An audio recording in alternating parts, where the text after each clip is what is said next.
Estamos en Se busca por aquí si entra alguien. ¡Viva Nicolás Maduro!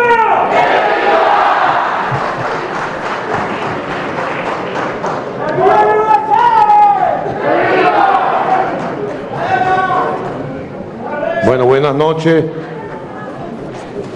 a toda Venezuela, quien ha estado pendiente de esta jornada democrática que vamos a iniciar el día de hoy y está conectada a través de la cadena nacional de radio y televisión que permite conectar a la Venezuela entera con los grandes acontecimientos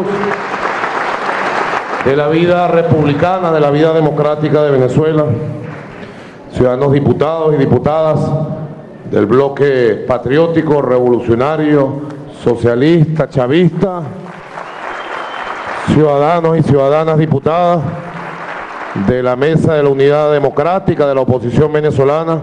Más democracia para un país, más democracia se puede pedir.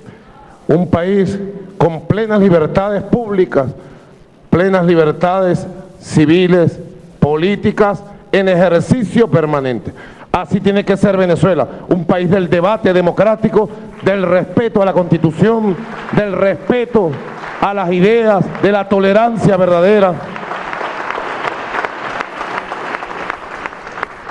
Así que hemos venido todo el gobierno bolivariano. Aprovecho para saludar a los vicepresidentes, vicepresidente ejecutivo, querido camarada Jorge Arriaza, vicepresidente de Planificación, Jorge Giordani, vicepresidente de Asuntos Sociales, nuestro joven ministro Héctor Rodríguez, vicepresidente de Economía y Finanzas, compañero Rafael Ramírez, vicepresidente territorial, mayor general García Plaza, ministros, ministras de un gobierno de hombres y mujeres trabajadores, trabajadoras de la juventud, de las mujeres. Bien representada está nuestra juventud, las mujeres, nuestra querida Fuerza Armada Nacional Bolivariana, alto mando militar, querida compañera Carmen Teresa Meléndez Rivas, almiranta en jefa y ministra del Poder Popular para la Defensa, querido compañero general en jefe Padrino López, comandantes generales de los 4 componentes, comandante general de la Milicia Nacional, muchas gracias por estar aquí presente.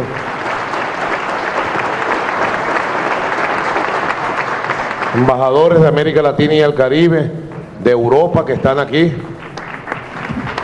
haciendo su taller anual, actualizándose para ir a defender la verdad de Venezuela. Qué verdad tan hermosa les toca defender a ustedes, queridas presidentas de los poderes públicos, presidenta del Tribunal Supremo de Justicia, presidenta del Poder Ciudadano, poder moral de nuestra Constitución, presidenta del Consejo Nacional Electoral, rectoras del Consejo Nacional Electoral, miembros del Poder Ciudadano. Bueno, compatriotas, este recinto nos trae a nosotros muchos recuerdos. En este recinto y en el actual hemiciclo donde sesiona la Asamblea Nacional, hemos vivido en los últimos 14 años jornadas intensas de vida democrática de un país que se ha ido abriendo el camino hacia una verdadera democracia. Aquí vinimos nosotros, siendo unos muchachos, al Congreso de la República, a la última legislatura del último Congreso bicameral que conociera nuestra República. Aquí sesionaba el Senado, al lado sesionaba la Cámara de Diputados. Vinimos luego de un proceso electoral representando una fuerza que ya era mayoritaria en Venezuela, pero por maniobras de diversa índole, nos lograron reducir al 25%, aunque ya éramos la mayoría de este país.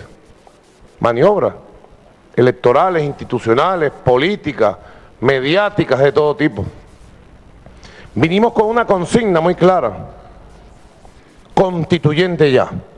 Vinimos a garantizar en su momento la convocatoria transparente de una Asamblea Nacional Constituyente, que diera como resultado iniciar un proceso de reconfiguración de la República a través de un proceso constituyente. Luego nos tocó ser constituyentes, por aquí estuvimos como diputados bastantes años, así que conocemos lo que es el debate democrático, el debate intenso lo conocemos muy bien, vivimos, nos formamos en él, en estos años de fragua de nuestra revolución bolivariana, apoyando siempre. Qué satisfacción siente uno cuando dice esta expresión, apoyando siempre con amor y lealtad el liderazgo de nuestro jefe eterno, de nuestro líder, de nuestro presidente amado, extraordinario ser humano, Hugo Chávez Frías.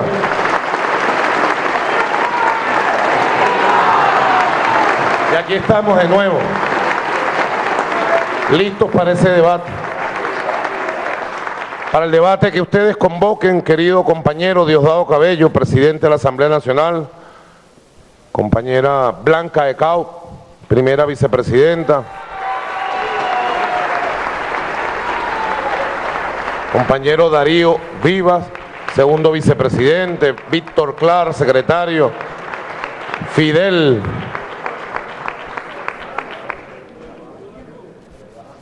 Vázquez, subsecretario. Aquí estamos nosotros listos para activar este mecanismo constitucional. Venezuela tiene demasiados mecanismos de carácter democrático para poder abordar temas vitales de la vida de nuestra república. Como lo voy a exponer aquí, hoy he venido a activar uno de sus mecanismos. He venido a pedir poderes habilitantes para profundizar, acelerar y dar la batalla a fondo por una nueva ética política, por una nueva vida republicana, por una nueva sociedad.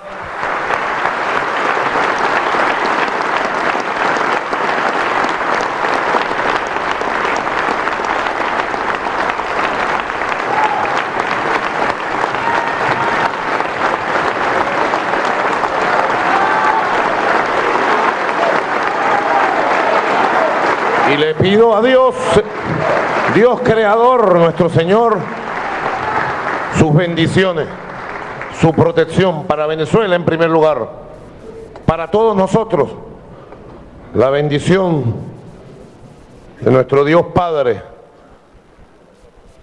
y que permita que Venezuela siga abriendo las compuertas de un siglo XXI de prosperidad, de paz, de estabilidad, de vida, de independencia, de soberanía, de construcción de la nueva unión nacional, de la verdadera unión nacional. Yo desde Venezuela quiero, trayendo aquí a José Gregorio Hernández, este es un obsequio que vamos a enviar, voy a enviar hoy mismo, a nombre de todo el pueblo de Venezuela, a la presidenta Cristina Fernández de Kirchner, a la cual le enviamos nuestro amor, nuestra oración en este momento a ella y al pueblo argentino. Y quería pedirle a nuestro santo, al santo del pueblo, José Gregorio Hernández, su protección para la presidenta de Argentina, quien anda batallando por el restablecimiento de su salud.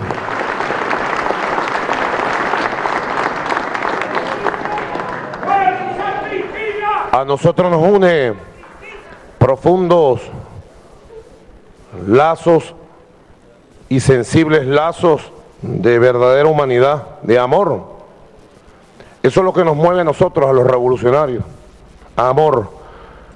Y cuando establecemos estos lazos aprendidos de nuestro comandante Chávez, con presidentas, presidentes, primeros ministros en el mundo, los establecemos en primer lugar a nombre de nuestro pueblo y de las mejores tradiciones de bondad, de solidaridad, de buenos sentimientos que tiene nuestro pueblo. Nuestro pueblo tiene una tradición, un patrimonio extraordinario de valores, de buenos sentimientos.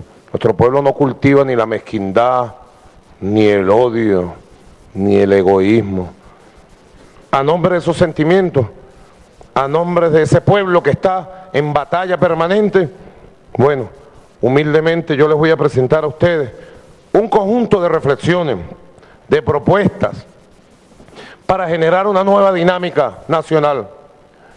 Una dinámica que combine el debate y la acción con un objetivo central, la transformación del modelo ético republicano y la transformación del modelo económico venezolano.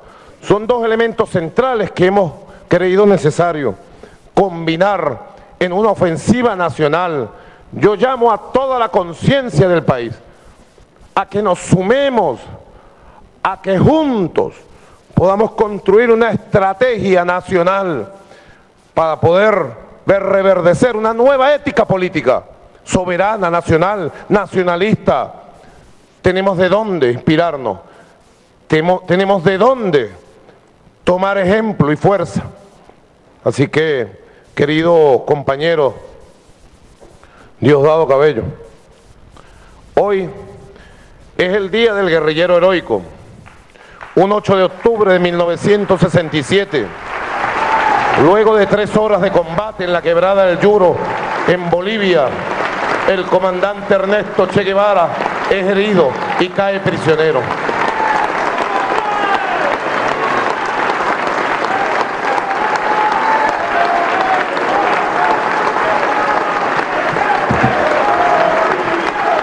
El 9 de octubre es asesinado por órdenes directas de la CIA para luego resucitar en el amor de los pueblos, en las luchas de los pueblos. El Che encarnó en su vida y encarna en su ejemplo una ética exigente y rigurosa. Era capaz de exigirle a sus compañeros y compañeras el máximo espíritu de sacrificio, porque en primer lugar era capaz de exigírselo a sí mismo. Son innumerables los testimonios fotográficos donde vemos a este hombre cargando sacos, cortando caña, pegando ladrillos. Su austeridad era proverbial.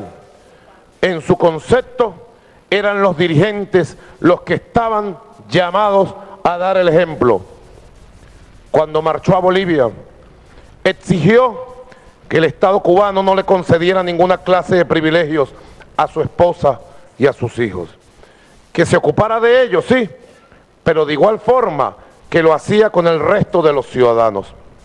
El Che es una lección viva y exigente, es una lección vigente para la conducta que debemos asumir los revolucionarios y las revolucionarios en todos los terrenos.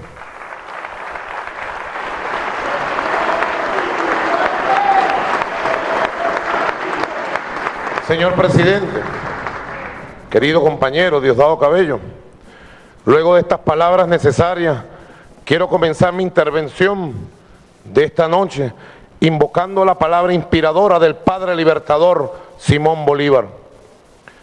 El verbo que nos descubrió en toda su fuerza constructiva, creadora y liberadora de nuestro amado comandante.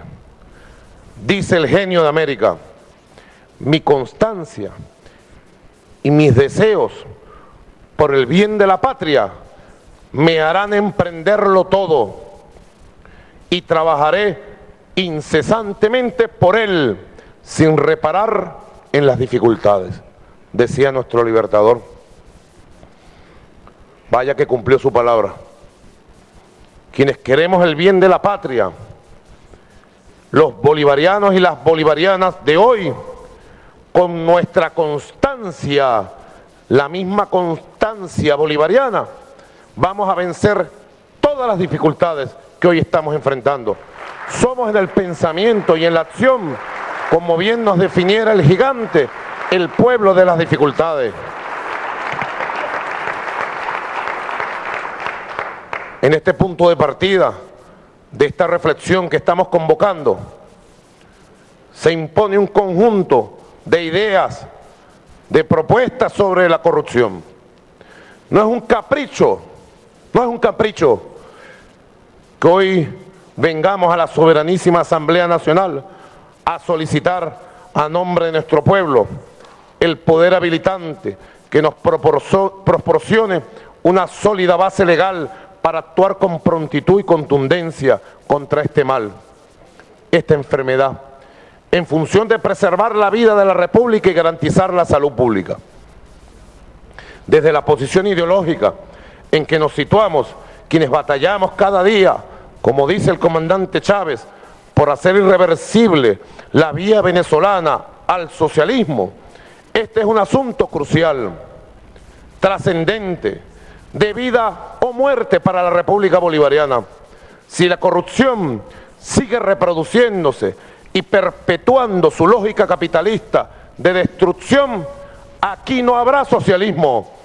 El socialismo nunca podrá afianzarse plenamente en su dinámica profundamente humana entre nosotros en medio de los antivalores de la corrupción. ¿Qué es la corrupción? Tal pregunta nos obliga en primer término a una breve exploración lingüística. El magnífico diccionario de uso del español de María Moliner dice que es la acción de corromper o corromperse. Y remite también la palabra a soborno.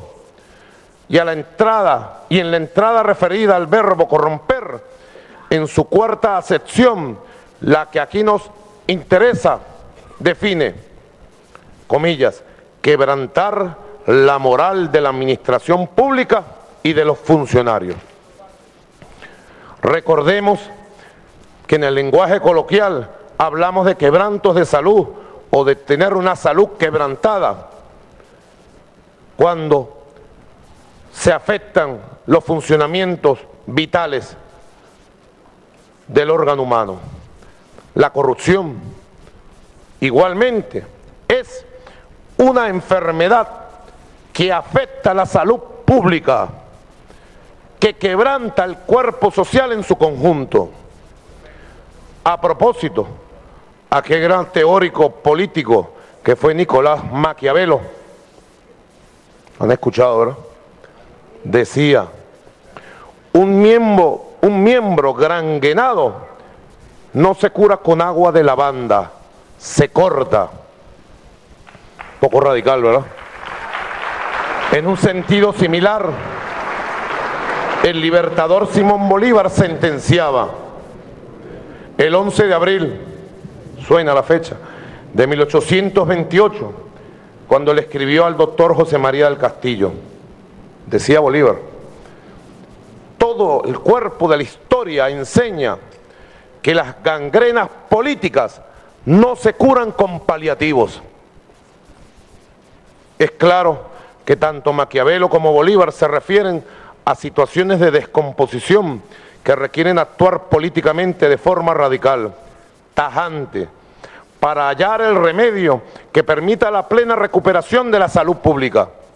Si no existe salud pública, una república marcha indefectiblemente hacia su disolución. Preservar la salud pública es un asunto de vida o muerte para una república. No hay medias tintas. No hay medias tintas. Hay que eliminar las condiciones objetivas que permiten que se siga desarrollando diversas formas de corrupción. Y eso solo lo lograremos, y recordemos a nuestro comandante en su escrito del Plan de la Patria, traspasando la barrera del no retorno, haciendo irreversible la vía venezolana al socialismo. Una de las mejores formas de reafirmar nuestra lealtad eterna a nuestro comandante Chávez es combatir sin tregua a la corrupción cada día, En este sentido,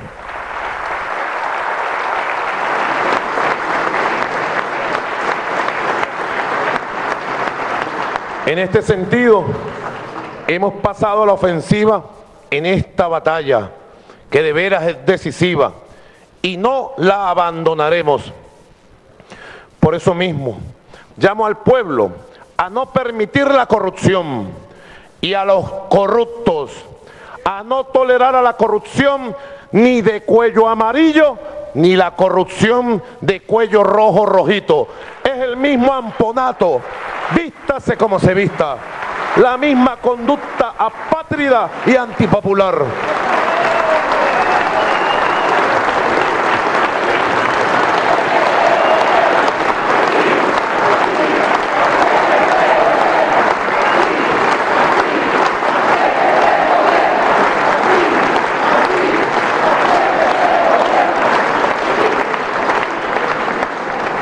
Ciertamente, desde que el ser humano comenzó a pensar en las distintas formas de gobierno,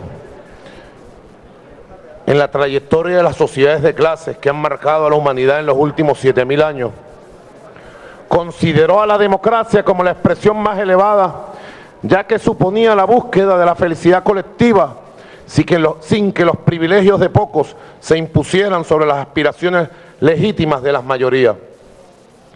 Desde los mismos orígenes, la política implicó el logro de un bien compartido. Ya Aristóteles lo caracterizaba de esta manera. Aristóteles, comillas, el bien es ciertamente deseable cuando interesa a un solo individuo, pero se reviste de un carácter más bello y más divino cuando interesa a un pueblo y a un Estado entero. Aristóteles. Ha sido pues el bien común el que le ha dado sentido y razón al ejercicio político en todos los tiempos como una aspiración de la humanidad para entenderse en sociedad con dignidad y respeto. Es el ideal de felicidad colectiva el que ha guiado la lucha eterna de los pueblos, el sueño y el proyecto de una vida en la que el pueblo soberano se reconozca y trace su propio destino.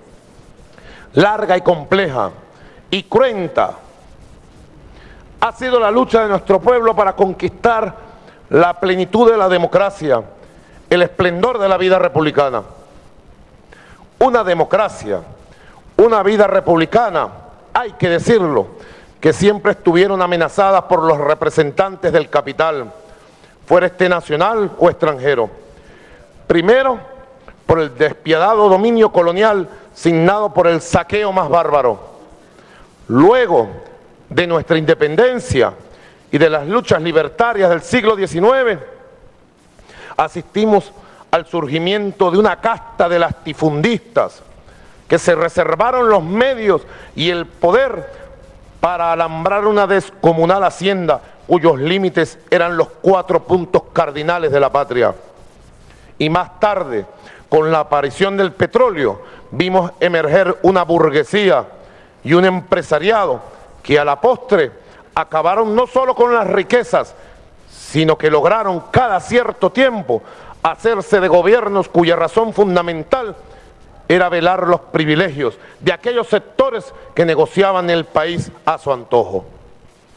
Podríamos concluir que toda forma de gobernabilidad que habíamos conocido hasta 1999 se traducía en la obediencia plena y cobarde de los intereses económicos de las transnacionales y de una improductiva y parasitaria burguesía criolla.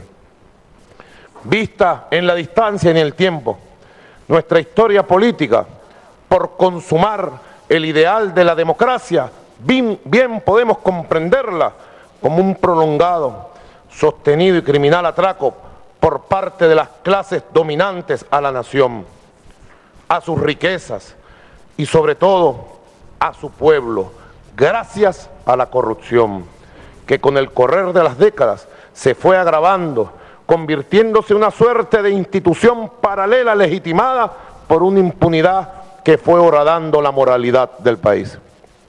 No se requiere hacer un estudio demasiado profundo para advertir que entre los factores que han contribuido a tal deterioro nos encontramos con un Estado y unas instituciones que nacen y se desarrollan mediatizados por los intereses de ese capital dominante, como diría nuestro escritor Orlando Araujo. Queridos compatriotas, ahora bien, tengamos en cuenta siempre que somos uno de los lugares del mundo en donde se le está plantando batalla al capitalismo. Es oportuno recordar estas palabras de uno de los grandes pensadores contemporáneos, el italiano Giorgio Agamben, que caracterizan con un punzante sentido crítico al capitalismo en su devenir contemporáneo. Estas palabras, que pertenecen a un artículo titulado Crédito, Fe y Futuro del año 2012, nos dan la medida del sentido heroico de esta batalla, de nuestra batalla. Giorgio Agamben nos dice: la hipótesis de Walter Benjamin, según la cual el capitalismo es en verdad una religión y la más feroz e implacable que haya existido nunca, pues no conoce redención ni tregua, hay que tomarla al pie de la letra. La banca, con sus grises funcionarios expertos, ha ocupado el lugar que dejaron la iglesia y los sacerdotes. Al gobernar el crédito, lo que manipula y gestiona es la fe, la escasa e incierta confianza que nuestro tiempo tiene aún en sí mismo. Y lo hace de la forma más irresponsable y sin escrúpulos, tratando de sacar dinero de la confianza y las esperanzas de los seres humanos, estableciendo el crédito del que cada uno puede gozar y el precio que debe pagar por él. De esta forma, gobernando el crédito, gobierna no solo el mundo, sino también el futuro de los hombres, un futuro que la crisis hace cada vez más corto y decadente. Y si hoy la política no parece ya posible, es porque de hecho el poder financiero ha secuestrado por completo la fe y el futuro, el tiempo y la esperanza. Cierro comillas. A propósito de estas reflexiones, conviene subrayar que la economía venezolana atraviesa una coyuntura especial, toda vez que el aparato productivo del país está siendo impactado de una manera muy aguda por una serie de distorsiones, como son la especulación, el acaparamiento, el contrabando, el mercado de divisas ilegal, una colección de dificultades que bien podríamos bautizar con el nombre del cadivismo, como una de las expresiones más vulgares de la existencia de la burguesía parasitaria en la historia de la Venezuela de los últimos 100 años. Esto es el cadivismo, la forma que toma actualmente la obstinada tendencia de ciertos factores económicos a pretender obtener ganancias sin producir para ello. Parece un asunto de la mayor importancia establecer quiénes se han aprovechado de estos flujos, cuáles son los grupos de poder y sus relaciones con la banca, con la actividad aseguradora y con el mercado de valores. Hacia allá vamos, que nadie tenga duda de ello.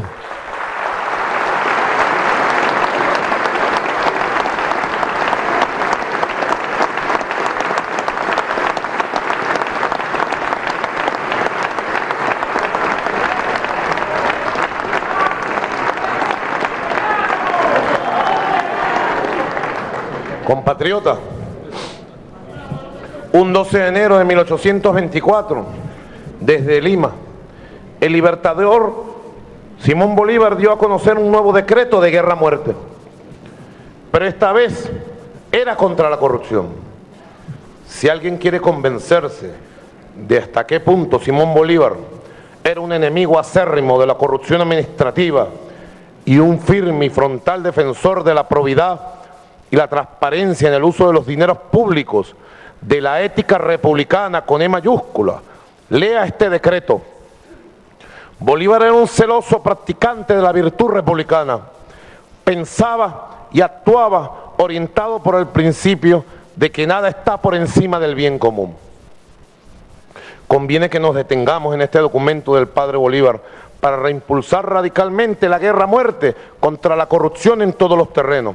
Ciertamente, el peculado como delito tiene hondas raíces históricas entre nosotros, pero ello no significa que nos resignemos como si se tratara de una fatalidad de la que nunca podremos desprendernos. Antes, por el contrario, debemos tocar el alma nacional, el espíritu popular, para que entre todas y todos batallemos sin descanso hasta que logremos extirpar este mal de raíz. En el inicio del decreto Bolívar, plantea con absoluta claridad, directamente y sin ambages, el problema en toda su gravedad. Igualmente plantea la necesidad de correctivos que no podían ser sino radicales. Cito el decreto. Teniendo presente, uno, que una de las principales causas de los desastres en que se ha visto envuelta la República ha sido la escandalosa dilapidación de sus fondos por algunos funcionarios que han intervenido en ellos. Dos, que el único medio de extirpar radicalmente este desorden es dictar medidas fuertes y extraordinarias, he venido en decretar. El decreto propiamente dicho viene a continuación y consta de solo 4 artículos. Artículo 1. Todo funcionario público a quien se le convenciere en juicio sumario de haber malversado o tomado para sí de los fondos públicos de 10 pesos para arriba, queda sujeto a la pena capital. 2. Los jueces